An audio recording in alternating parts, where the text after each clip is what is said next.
আসসালামু আলাইকুম সবাইকে। কেমন আছেন সবাই? আশা করি ভালো।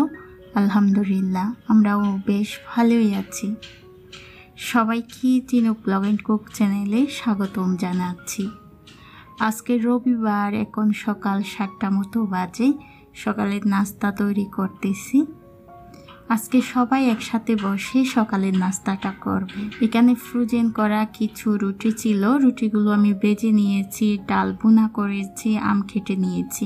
আজকে সকাল সকাল তাহাও ঘুম থেকে উঠে গিয়েছে, তো ভাবলাম সবাই একসাথে বসে সকালের নাস্তাটা করে নিই। যেদিন সবাই একসাথে বসে সকালের নাস্তা করি সেদিন না তাহা অনেক বেশি খুশি হয়। ওকে সকালের নাস্তাটা করাতে আর অত বেশি কষ্ট হয় না। সকালে নাস্তা করার পর তানহার বাবা অফিসে চলে গিয়েছে, তাহা খেলা করতেছে, আর আমি আসলাম আমার কাজগুলো করে নেওয়ার জন্য। টিপটপ পরিপাটি পরিষ্কার পরিচ্ছন্ন ঘর গুছানো যারা পছন্দ করেন, আপনাদের কাছে আজকের ভিডিওটা অনেকখানি ভালো লাগবে। আমার আপুদের অনুরোধ ছিল আমি কিভাবে পরিষ্কার পরিচ্ছন্ন পরিপাটি করে ঘর গুছাই সেটার জন্য একটা ভিডিও আপলোড করি। আপুদের কথা মাথায় রেখে আজকে ভিডিওটা সাজিয়েছি। যে ওয়াল হ্যাঙ্গিং সেলফটা ছিল সেটা অনেকখানি ময়লা হয়েছিল। আসলে এটা ওয়ালে হ্যাং করা তো অত বেশি পরিষ্কার করা যায় না, মনেও থাকে না। আজকে যেহেতু পুরো বাসাটা গোছাবো তাই ওয়াল হ্যাঙ্গিং সেলফটাও একটু পরিষ্কার করে নিলাম। এদিকে কুশন কভারগুলো একটু চেঞ্জ করে নিচ্ছি। এক সপ্তাহ পর পর কুশন কভার, বেড কভার এগুলো আমি চেঞ্জ করে থাকি। আমার কাছে না ভালো লাগে, প্রতিনিয়তই একই লুক দেখতে আসলে ভালো লাগে না। কিছুদিন পর পর যদি লুকটা চেঞ্জ করা হয় নিজের কাছেও অনেকখানি ভালো লাগে, মনে হয় নতুন বাসায় এসেছি। চারপাশটা একদম নতুন নতুন লাগে, চোখে দেখতেও ভালো লাগে, মনেরও একটা প্রশান্তি। এই যে কুশন কভারগুলো আমি জায়গা মতো ঠিক করে রেখেছি। আর এদিকে দেখেন আমার বাচ্চাদের কাণ্ড কারখানা। ওরা আমার এই ক্যানভাসগুলো নিয়েই খেলা করে, আর ওরা তো ঠিক করে রাখতে পারে না, তাই ওইভাবে এলোমেলো করে রেখে দিয়েছিল। ওইগুলাকেও একটু ঠিক করে রাখলাম। এখন একেবারে পরিপাটিভাবে গুছিয়ে নিয়েছি।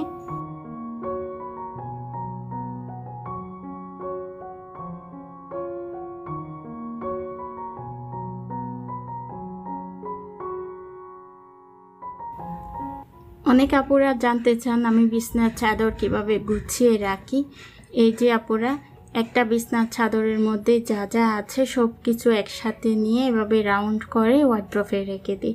এতে করে জায়গাটা আর এলোমেলো হয় না, ও গোছালো হয় না, দেখতেও ভালো লাগে আর কাজেরও একটা সুবিধা আছে। ওয়ার্ড্রোবে এভাবে চাদরগুলো রেখে থাকি, এতে অল্প জায়গার মধ্যে অনেকগুলো চাদর রাখা যায়, দেখতেও ভালো লাগে। কিন্তু যে বিছনার চাদরটা এখন বিছানো দেখতেছেন সেটা আমি 5-6 দিন আগে বিছিয়েছিলাম।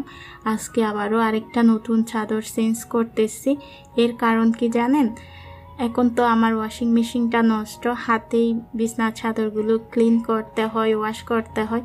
আর বিছনার চাদর না আপনার সহজেই ক্লিন হতে চায় না। বিছনার চাদর ওয়াশ করা আমার কাছে অনেকখানি ঝামেলার মনে হয়, তাই একটু ময়লা হলেই বিছনার চাদরটা আমি চেঞ্জ করে নিই। এতে করে ওয়াশ করতেও তেমন ঝামেলা মনে হয় না। এখানে বিছনার চাদরের মধ্যে আমি 4 কর্নারে 4টা গিট দিয়ে নিচ্ছি। এর কারণ হচ্ছে বিছনাটা একেবারে টান টান থাকবে। অনেক আপুরাই কমেন্টস করেন বিছনাটা কীভাবে টান টান করে রাখি, এটাই হচ্ছে তার গোপন রহস্য। আপনারাও ওইভাবে বিছনার চাদরে 4 কর্নারে 4টা গিট দিয়ে নেবেন, এতে করে আপনার বিছনাটাও টান টান পরিপাটি টিপটপ থাকবে। আমি ভিডিওতে ডিটেলসে দেখিয়ে দেব কিভাবে এটা সেট করি। এই যে গিটটা দেখতেছেন এটা একেবারে ম্যাট্রেসের নিচে সেটিং করে দিই। এতে করে আপনার বাচ্চা যতই লাফালাফি করুক না কেন বিছনার চাদরটা অনেকখানি সুন্দর থাকবে।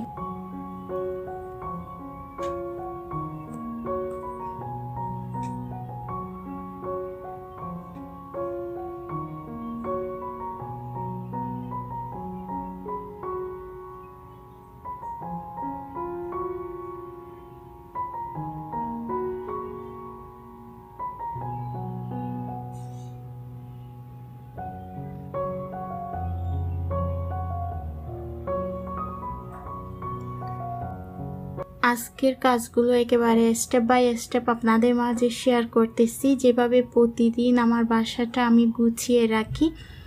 প্রথমে লিভিং রুমটা গুছিয়ে রাখি, এরপর যাই আমার বেডরুমটা গোছানোর পর চলে আসি আমার এই ডাইনিং টেবিলটা ক্লিন করার জন্য। ডাইনিং টেবিলটা একটু দেরি করেই ক্লিন করি। অনেক দিন দেখা যায় তাহা ঘুম থেকে একটু দেরি করেই উঠে, তো ওরা যেহেতু দেরি করে উঠে ওদের সকালের নাস্তা খেতেও একটু দেরি হয়ে যায়, তাই ডাইনিং টেবিলটা একদম শেষের দিকে গুছানো হয়। ডাইনিং টেবিলটা ক্লিন করে নিয়েছি, এখন আবারও সুন্দর করে সাজিয়ে রাখবো। এই কাজগুলো দিনে একবেলা যদি আপনি ভালোভাবে করেন তাহলে পুরো দিন আপনার বাসাটা পরিষ্কার পরিচ্ছন্ন থাকবে। দিনের একটা সময় আমি চেষ্টা করি আমার পুরো বাসাটাকে একেবারে ডিপ ক্লিন করে পরিষ্কার করে নেওয়ার জন্য। সেটা হয় আপনার সকাল 9টা থেকে 10টা পর্যন্ত। এই 1 ঘন্টায় নির্ধারিত থাকে ঘর গোছানোর কাজে। এরপর পুরো দিন আমি শান্তিতে রিল্যাক্সে থাকতে পারি। আর এখন তো তানহার স্কুল ছুটি, কাজগুলো একটু রিল্যাক্সে করতে পারতেছি। আমার বাসার প্রতিটা ফার্নিচার এভাবে একটা ভেজা কাপড় নিয়ে প্রতিদিন একটু ক্লিন করার চেষ্টা করি। আসলে পরিপাটি টিপটপ গোছানো কাজগুলো খুব সহজে করা যায় না। এই কাজগুলোর পিছনেও অনেকখানি শ্রম দিতে হয়, অনেকটাই সময় দিতে হয়। পুরো বাসাটা গুছিয়ে নিয়েছি, এখন পুরো বাসাটা আমি মফ করে নেব। অফ ক্যামেরায় ঘরটা ঝাড়ু দিয়ে নিয়েছি। আমি একদিন পর পর ঘর মফ দিয়ে থাকি। গতকালকে যেহেতু ঘর মফ করি নাই, আজকেই ক্লিন করে নিচ্ছি।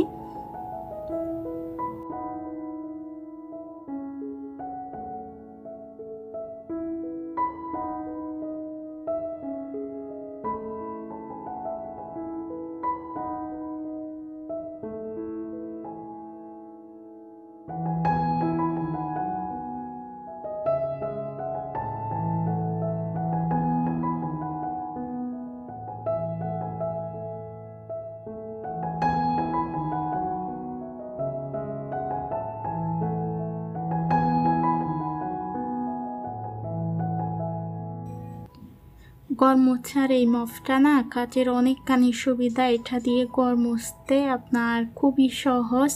আমার মতো যাদের বাসায় হেল্পিং হ্যান্ড নেই আপনারা চাইলে এটা নিতে পারেন।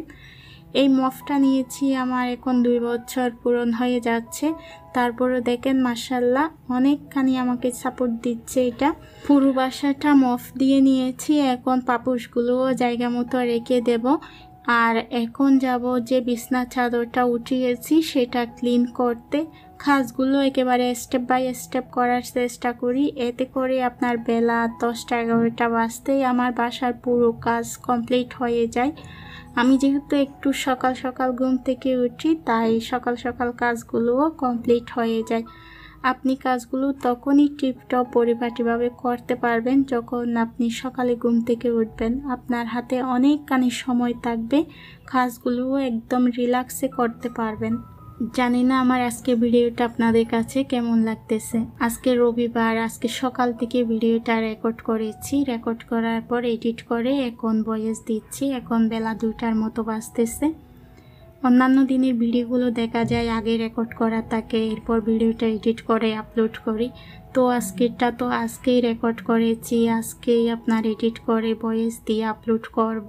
তাই জানি না কেমন হয়েছে ভিডিওটা, আপনারা আমাকে কমেন্টস করে জানাবেন। হ্যাঁ, আপনাদের কমেন্টসগুলো না আমাকে অনেক বেশি অনুপ্রাণিত করে। সেই সাথে একটা লাইক দিয়ে দেবেন। আর আপনি যদি আমার চ্যানেলে নতুন হয়ে থাকেন, আজকে প্রথম ভিজিট করতেছেন, তাহলে আমার চ্যানেলটি সাবস্ক্রাইব করে আমার পাশেই থাকবেন। এখন বেলা 12টার মতো বাজতেছে, আমার সবগুলো কাজ কমপ্লিট। এদিকে আমার বাচ্চারা বসে বসে ও টিভি দেখতেছে, ওরা ওদের মতো করে টিভি দেখুক। এখন আমি যাব শাওয়ার নিতে। শাওয়ার নেওয়ার পর ভিডিওটা এডিট করে আপনাদের মাঝে প্রেজেন্ট করব।